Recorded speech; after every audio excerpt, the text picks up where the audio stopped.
Samantala, pangunahing biktima ang mga Pinoy sa gitna ng tumitinding sigalot sa pagitan ng kampo ng mga Marcos at Duterte.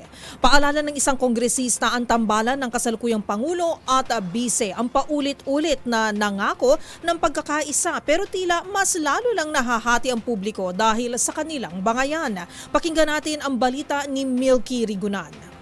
Ang taong bayan ang pangunahing apektado sa patuloy na bangayan ng kampo ni na Pangulong Bongbong Marcos at Vice President Sara Duterte. Reaksyon to ni Kabataan Party List Representative Raul Manuel sa pinakauling patama ni VP Sara kay Pangulong Marcos at sa mga kaalyado nito. Ayon kay Manuel, hindi pwedeng manahimik si Pangulong Marcos sa pinakauling patutsyada ni VP Sara na nagkamali umano siya sa paghimok sa mga taga-Kingdom of Jesus Christ para suportahan si PBBM. Patutsyada ni Manuel, hindi rin ba bubueltahan ni Pangulong Marcos si VP Sara at hihingi rin ng patawad sa mga supporters ng unit team sa pagkuha niya dito bilang running mate noong 2022. Paalala pa ni Manuel, ito ang tandem na nangako ng pagkakaisa noong panahon ng kampanya pero ngayon nag-aaway-away sa harap ng publiko. Samantala, bukas ng hapon ang pagsalang sa Kamara ng panukalang budget para sa 2025 ng Office of the Vice President pero wala pang kumpirmasyon kung dadalo si VP Sara sa budget deliberations.